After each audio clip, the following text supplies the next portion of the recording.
Shalom, shalom, shalom, shalom. Selamat pagi. Sejahteralah hidup kita di akhir pekan minggu ini, Sabtu 26 Maret tahun 2022. Tuhan pasti akan memelihara kita sepanjang hari ini, amin. Sama seperti Dia telah memelihara kita di sepanjang malam yang kita sudah lewati. Baiklah, seperti biasa sebelum kita melakukan semua aktivitas kita sepanjang hari ini, izinkan kembali Tuhan bicara melalui renungan kita yang akan tetap kita ambil dari pembacaan Alkitab 1 hari 1 pasal dari pembacaan 42 hari bersama Ayub. Dan hari ini merupakan hari yang ke-18 dalam pembacaan Alkitab 1 hari 1 pasal ini. Maka kita akan membaca kitab Ayub pasal 18 ayat pertama sampai dengan ayat yang ke-21. Judul perenungan kita hari ini, hati-hati jangan asal bicara. Sebagai pengantar renungan ini saya akan coba bacakan untuk kita ayatnya yang ke-21. Sungguh demikianlah tempat kediaman orang yang curang, begitulah tempat tinggal orang yang tidak mengenal Allah. Perikop pasal 18 ini diberi judul orang fasik pasti binasa. Hati-hati menuju sesama sebagai orang fasik. Keadilan Tuhan pasti menghukum orang fasik. Hanya ada satu cara menghindarkan diri dari hukuman, yaitu bertobat, mengaku dosa, dan memohon pengampunannya. Itulah yang diungkapkan Bildad, menjawab sikap tegar Ayub bahwa dirinya tidak berdosa. Masalahnya, apa bukti Ayub berdosa? Bildad mulai dengan mengecam sikap Ayub yang dianggapnya sombong, seakan-akan dirinya dan teman-temannya bersikap bodoh dalam menuduh Ayub berdosa. Lalu Bildad meneruskan perkataannya dengan menguraikan nasib orang fasik. Pertama, orang fasik yang tampaknya bernasib terang akan mengalami kegelapan yang menyebabkan ia akan terhambat dalam jalan kejahatannya.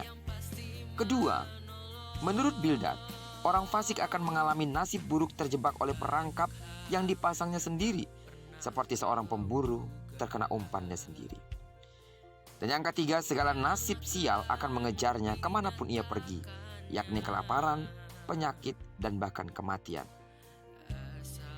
Dan menurut Bildad, yang keempat, orang fasik akan binasa dalam keadaan miskin, kesepian, serta menderita. Tahukah saudara bahwa ada dua kesalahan dalam paparan Bildad tentang orang fasik ini? Kesalahan pertama adalah Bildad hanya menguraikan nasib lahiriah orang fasik. Kenyataannya, justru banyak orang fasik yang secara lahiriah hidup menyenangkan.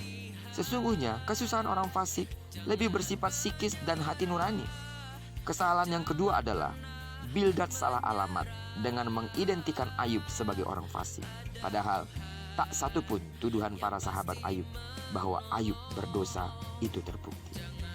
Memang benar, Alkitab menyatakan orang fasik itu dimurkai oleh Tuhan. Bildad tak berhak meyakini bahwa Ayub adalah orang fasik.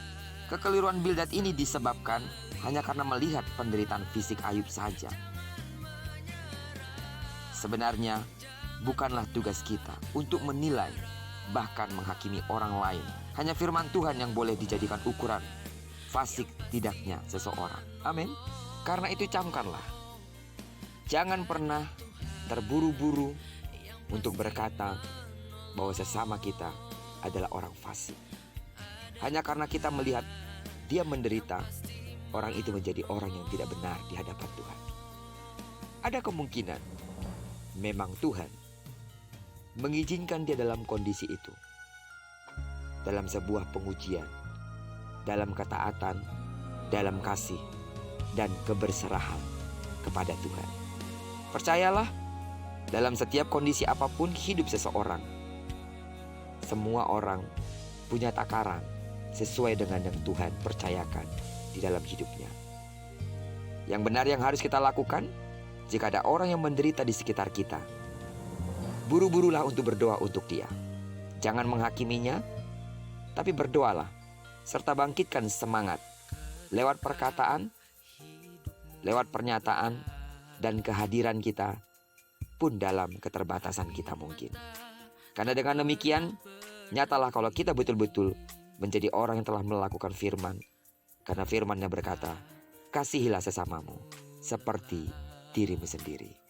Terpujilah nama Tuhan. Diberkatilah kita sepanjang hari ini dan digenapi firman-Nya yang berjanji bahwa apa yang dikerjakan tangan kanan dan tangan kiri kita dibuatnya berhasil. Kemanapun kaki kanan dan kaki kiri kita melangkah, di sana kemuliaan Tuhan akan dinyatakan. Amin. Tidak jamu-jamunya aku terus berdoa untuk seluruh sidang jemaat Tuhan yang saat ini mungkin dalam keadaan susah, dalam keadaan sulit, dalam keadaan terjepit, bahkan dalam keadaan sakit penyakit. Percayalah, tidak ada sesuatu yang terjadi dalam hidup kita tanpa sepengetahuan Tuhan. Semuanya dalam kendalinya. Sembuhlah sesuai dengan takaran imanmu, dan percayalah, Tuhan pasti memberikan solusi yang terbaik atas hidup saudara. Diberkatilah kita semua. Dan diberkatilah kita juga semua bersama dengan orang-orang yang kita kasihi, serta bersama dengan orang-orang kita cintai, dimanapun mereka berada. Terpujilah nama Tuhan. Shalom.